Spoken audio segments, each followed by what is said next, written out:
So guys, back again with probably the last part for my breakdown of the new Astra Militarum. This one is going to be the last section which I think I haven't covered, which is the heavy sports. So this is the guard strength now. And I was thinking I'll talk a little bit about tank commanders because they technically come from the heavy supports as well while I'm there. So, with further ado, I'll get started. Your first squad option is a Lehman Russ squadron. Their guard are I can't think of any other armies that could take a squadron of tanks. And guard tanks, being what they are a lot stronger generally than other people's mainline tanks. With being armor 14 on front, being relatively cheap. With some of the new upgrades you can give your vehicles, you can start making them more survivable than they are. I think, reading through the codex, I'm now wanting to. There was a list. I think it was in a White Dwarf a long time ago, probably 4 or 5 years ago, for an armoured list where you could take a Lehman Russ as a HQ. You could take old squadrons as your troop choices, and then you took your heavy sports. With the new codex, I can finally, if I want to, go to run this, and this is something I'm currently working on. I've got my Lehman Russes on order, and I'm digging some of my old ones out. I had in an 1850 list, which I've written so far, I've managed to get 5 Lehman Russes, 3 veteran squads and chimeras, and an Aegis defence line to have my tanks working behind. And with the other 150 points, I want to jiggy some points around so I can get some of the new Wyverns. I'm hearing good things, and all the math hammer you do, they seem, for 65 points, they're amazing. So, I'll get back on topic. First up for your Lehman Russes, you can take between 1 and 3 of them as a squadron. First up is your battle tank.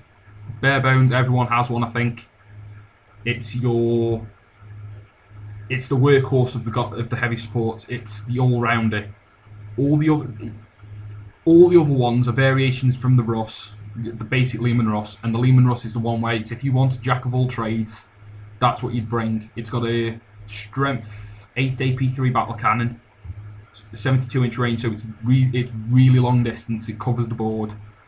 The only problem now with the way heavy tank rules work.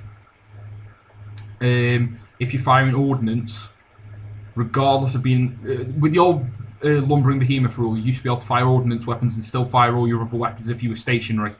Now with heavy tank, if you fire an ordnance weapon, you can only snap shoot the other weapons. So I think if you're wanting to run your normal battle tanks, don't take any other weapons. Leave the heavy bolter as the front weapon.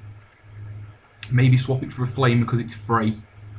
And just bring it for the battle cannon. 150 points basic. Run a squadron of 2 or 3 of them.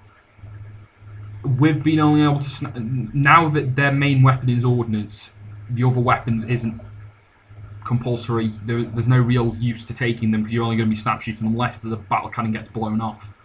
But at that point, I'd start just using it as cover, blocking line of sight and stuff. So that's the first battle tank. Next one is the Exterminator, which has I think it's the Eradicator cannon. No, it isn't. Exterminator is the heavy 4 twin-linked auto cannons, which with heavy tank now, running that with some of the the tank hunter sponsors like multi-melters and maybe a las cannon on the front, it's now a good all-rounder for hunting vehicles. It's a choice which before you wouldn't want to take because there's other tanks over it, but now maybe sticking Pask in there for rending, giving him preferred enemy, going up against flyers, chuck in 3 heavy bolters, you're starting to worry some flyers. It's not a Hydra, but it's an idea if you don't want to take Hydras or you don't have an Aegis. So it's same basic hull of the Lehman Russo 14, 13, 10 armour.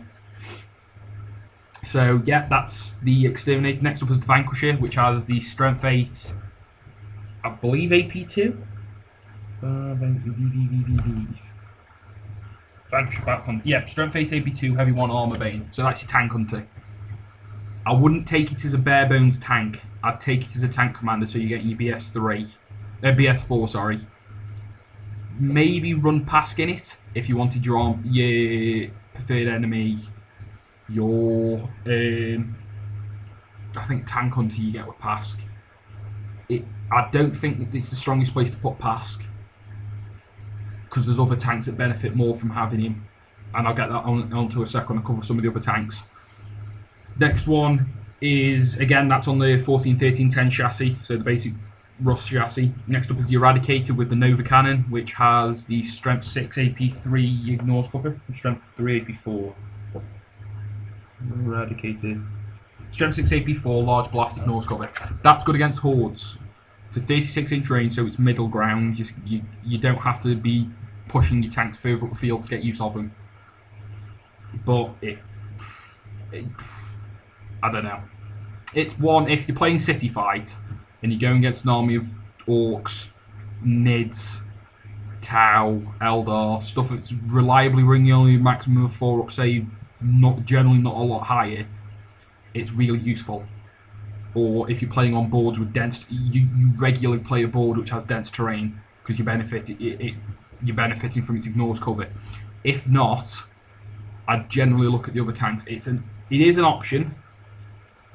It is the cheapest of them at 120 points. I didn't really cover points. The basic battle tank's 150, the Exterminator's 130, the Vanquisher's 135, and the Eradicator comes in at the 120. So here's the cheapest of all of them. I think I'd have to test it, personally. The next one up is its older brother, the big brother to the Eradicator, which is your Demolisher. This is on the Demolisher hull now, which has got the rear armor 11, which is nice because it's starting to make it a bit more reliable if it gets charged, and it is more likely to be charged because its main weapon's only 24-inch range. But again, this suffers, with the Eradicator, with the main battle tank, it suffers from being an ordnance weapon now, where you wouldn't run any sponsons, I don't think, as you wouldn't be able to shoot them reliably if you shot the main battle cannon. It's 24 inches, strength 10 AP2, large blast. If you're reliably knowing your enemy brings Terminators into deep strike, it's a nice, oh, I see you drop your Terminators in, bang, here's a large blast that kills them all.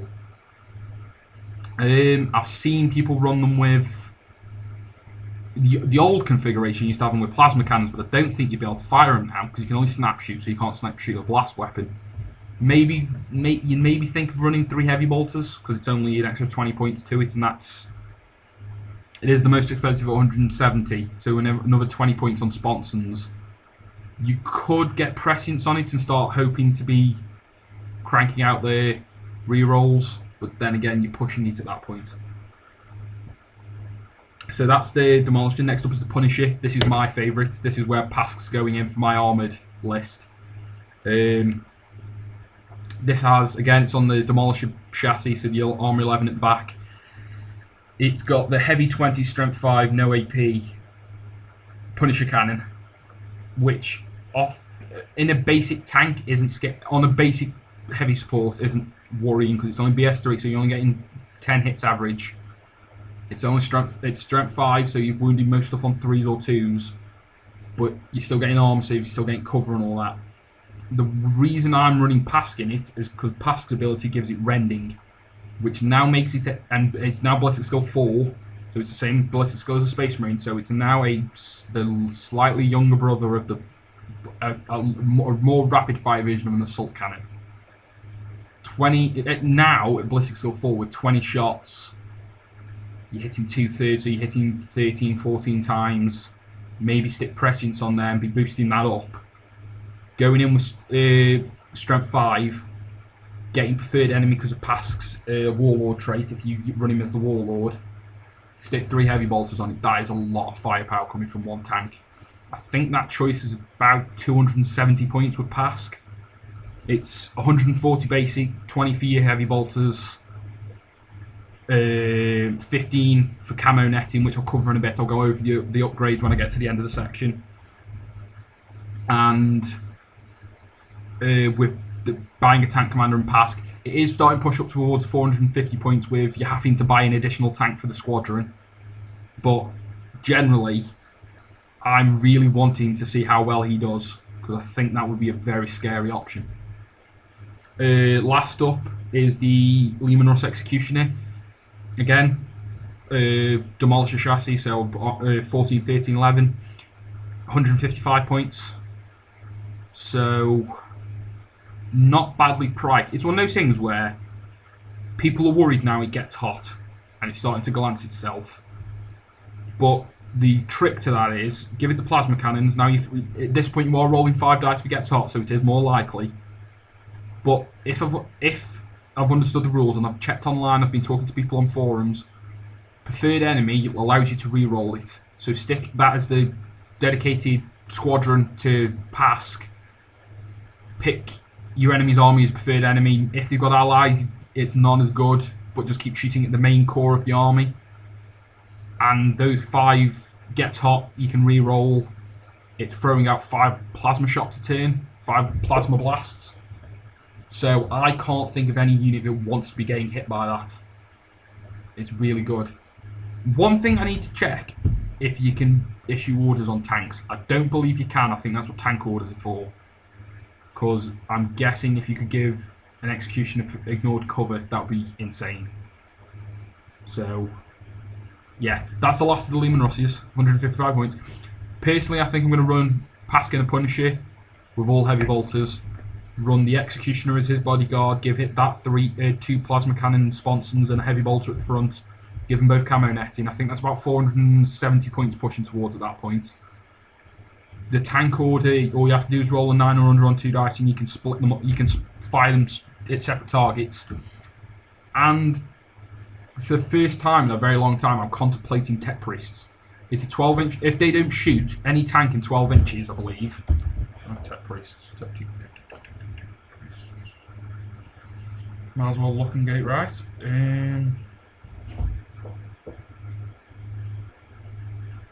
If he doesn't fire any of the weapons, an engine seeker may choose any single friendly Astra Militarum vehicles from 12 inches that gains the power of the machine spirit. So that means you could be firing the sponson, you could be splitting a squadron's vehicles. If it's on a command squadron, your command tank's firing at something, the 2 support tanks you could be having with him, they could be firing, one could fire at one, and the other could fire its hull weapons with that, and then fire its turret weapon at something else as well. So you're starting to split that fire up, which would be very interesting to see. If I think I might do a video just discussing what my idea is for my armour list at a later date. But I think engine seers are now a choice which I'm really considering, which is a change because I never did in the old codex. And I only ever had one because someone got it as me as a birthday present. So that's the Lehman Russ Squadron. Next up is the Hydra Battery. These haven't really changed. The 70 points, which I think's gone up. I think they were 60. Oh, that's one thing that's changed for the Lehman Russes. Generally, price drop all around. Generally, I think Demolishers may have got slightly stuck at the same value, but I know certain tanks have dropped. Some of the variants anyway have taken point drops, which is always nice. So that means you can start squeezing in some of your war gear for them. Hydras you can run as a squadron of 3, so 210 points for 3 of them now, which is, if you're wanting dedicated anti-flyer, this is where you're looking. You can swap the heavy bolters for heavy flamers. There's no real use I can't think of. They've got the Hydra cannons, which is the 2 twin links, long range auto cannons. There's 4 shots I think you get with them. It's got Skyfire, so you're always hitting it on ballistic skill 3, and it's twin links, so you're boosting for your hits. The problem is now it doesn't have interceptor.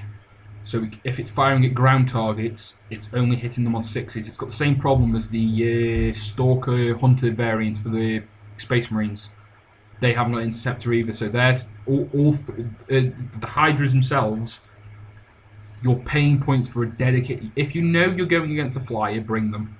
If I'd consider maybe one at a tournament, just so you've got the insurance policy. Personally, I think an Aegis does the job just as well. Get a quad gun, get a commander or something sitting on there where he isn't doing orders. For ballistic skill 4, stick it at the back of the board. It's got a 48-inch range, so it's doing a similar job. I didn't rate Hydras before, and I still generally don't. It's one of those things, if your meta does run a lot of flyers, bring them. Because an Aegis will only get you so far, but I think it's tournament level and stuff, an Aegis will do the same job for less. You're getting your cover for your guardsmen to be hiding behind, you're getting, and then you can bring a quad gun if you know you need some anti-tank, anti-flyer. So, they have got more expensive, I still don't rate them, but they're there if you need them as dedicated anti-flyers, so it's always nice. Next up is the Basilisk Squadron. I think these have taken a slight drop in, actually might have gone up in points actually. I haven't got the old codex on me, so I'm a lot of reference. The Basilisk battery, 125 points each. Again, swap a heavy bolter for a heavy flamer, which is no point because they're going to be at the back of the board. Again, I never rated Basilisks because they have the limited range. I think it's 12 to something ridiculous, like 120. Cheeky cannon. 36 to a minimum of 36-inch range. I just don't see that. You'd have to hide them right in the corner of a board, and even then, on a 4-foot board, generally, you'd only ever be covering their table half, like their deployment area, which I can see the use of. But if you're playing an army that runs at you, the arm, I don't know. It was one of those things I used to like. I wanted to test running the variants from the old codex, which have gone. You've lost your Colossus, you've lost your Medusa, you've lost the Salamander, you've lost the Griffin, which is a shame because they were the ones I liked because they had the shorter range or didn't have a minimum range and were just as effective. The Colossus used to be scary because it was strength 6 AP3, ignores cover, and that didn't have a minimum range, or if it did, it was only like 12 inches. So that one I could find a use for. Basilisks, unless you know you're playing on a bigger board. If you're playing, let's say you've gone to Warhammer World and you're playing on one of the big 6x12 boards, then they're very useful because you're starting to be able to cover pretty much the entire board. On a smaller board, let's say in your living room or a garage, there's a lot of the board they can't hit cover, which is a shame. And this is where the Wyvern comes in, which is your next choice. These are amazing. If everything I'm hearing about them, and if all the battle reports I've been watching, all the battle reports I've been reading, they easily make the points back and more. 65 points of a Wyvern. You can take a battery of 3.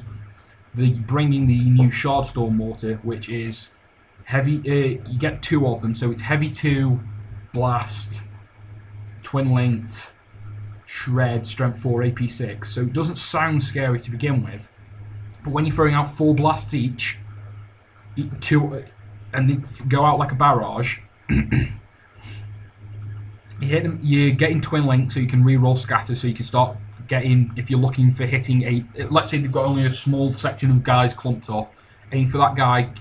Go for your direct hit, see if you can hit him. You bring 3 of them. That's 12 blasts. Strength 4 generally against pretty much all infantry is going to be wounding 4s or better.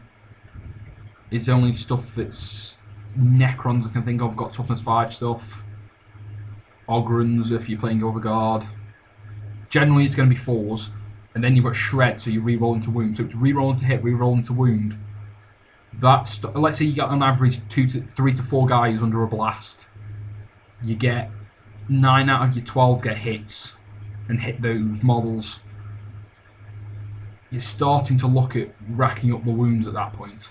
And for 195 points for 3 of them, you stick them at the back of the board, hiding behind the buildings as a barrage so you can indirect fire. They're brilliant. I really can't see a downside to them. At 65 points, you can just run 1. I'd run them like thunderfire cannons. If you didn't want to be taking tanks as heavy support, you wanted to rely on infantry, take 3 of them as separate, stick them in different corners of your behind 3 different buildings, and let them just start raining down on the infantry. It's awesome. So Wyvern, definite thumbs up. Next one up is the Manticore, which hasn't changed a lot. I think it's gone up in points quite drastically.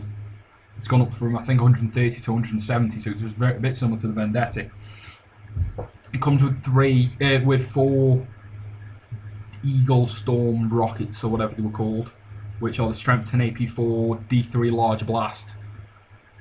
I'd run them. You can't take them as batteries, but I don't think you could before. It's one of those things where I'd have to see them in action. If you rolled well and got 3 blasts each per missile, that's a large area of the board you're bombing.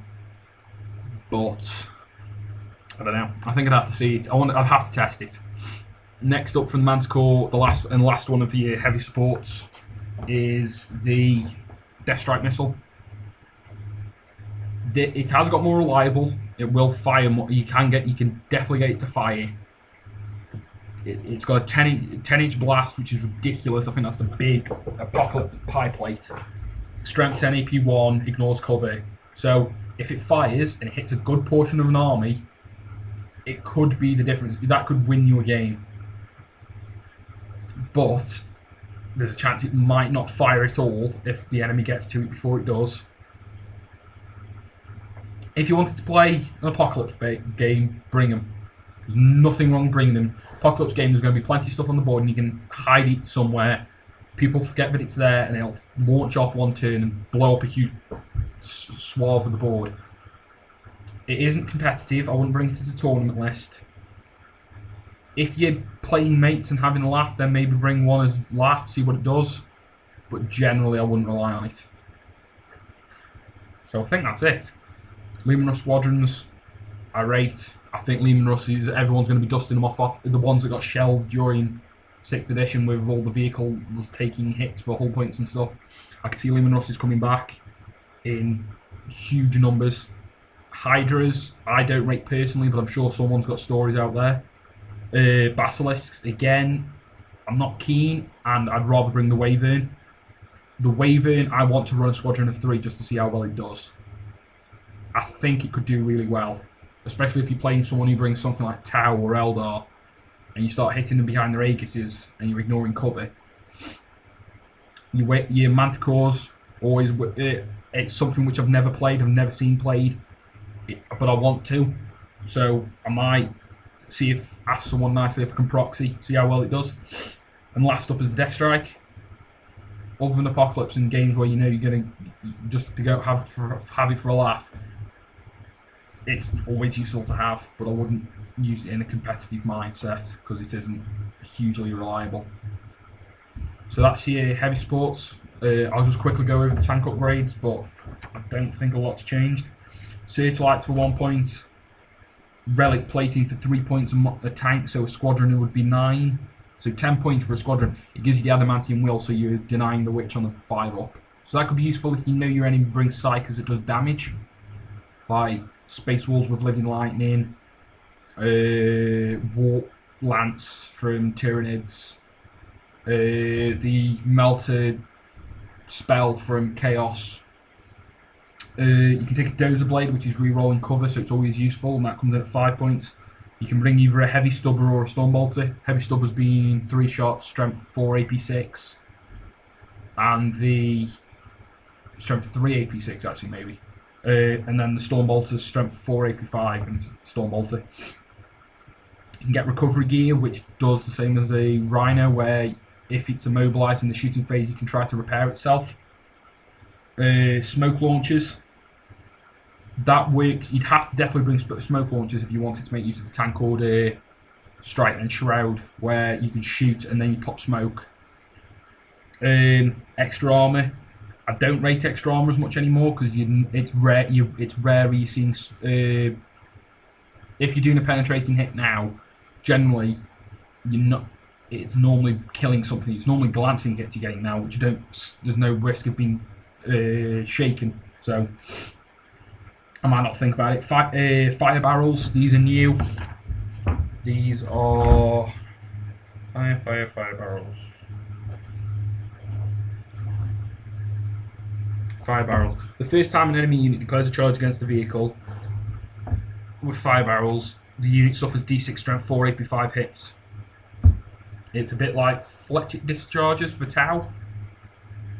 How many points are they? What are you looking at for that? 10 points. I'd contemplate it for a demolisher because it's giving you that. It's doing the equivalent of giving you Overwatch. So I'd consider it for your tanks that are definitely going to be in charge range some point in the game. Hunter Killer Missile, 1 strength 8 AP 3 shot. It's always useful. I don't run them, but I know people who do. If you spam them across your entire army, and then one turn you just go, I want to launch all 9 missiles if you've got them on chimeras and stuff. That'd be quite scary. I'm pretty sure no tank or monstrous creature would enjoy you firing a full volley of every Seeker missile in the table going at it. The next one, which is the one I'm always going to be bringing now, Camo Netting gives you +1 to your cover save. I think if you've stayed still, it might just be +1 to your cover save. The vehicle with Camo Netting counts its cover save as being 1 point higher than normal. So it's a 6 up in the open, and it's boosting any cover generally to a 4 up, 3 up if it's night fighting. You could be pushing it to a 2 up with night fighting, which would be quite worrying. Enclosed crew compartment. If it's open topped, you can make it enclosed. So that's the Wyvern, the Hydra, the Basilisk. I think the Manticore might be open topped.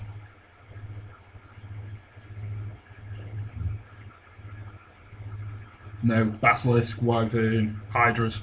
So that would be useful if you know you're going to get shot at a lot. But if you hide, if you take those 3, they're going to be hidden somewhere. So it isn't necessary. And then the last one is Auger Array, which I've completely forgotten what it does. If you attempt to bring a unit in from reserve using Deep Strike, if the location is within 6 inches of the vehicle with an Auger Array, the unit doesn't scatter. So it's a teleport beacon.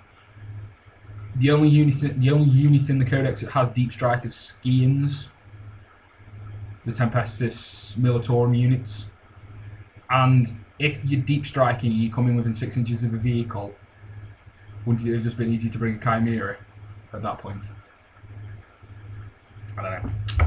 It might be useful if you wanted to bring them in, if you've got armoured units, stick one on one of the squadron, one member of the squadron, and then if you're in trouble, keep your Skians in reserve and hold them back as a counterattack unit if your armour starts to get into trouble. Could be an idea. I think that's it. I think I've covered everything in the Codex at that point. So that was my full breakdown for the new Astra Militarum. I hope you enjoyed it. I'm contemplating doing breakdowns of some of the other codexes, but it might just be a bit like the initial reviews that I did for the first video I did. So it isn't, unless people want a full in-depth review, but I think there's enough out there where I'd be spitting into the ocean at that point. I hope you enjoyed the series, and comment, rate, subscribe, all that business, and I'll see you in the next one.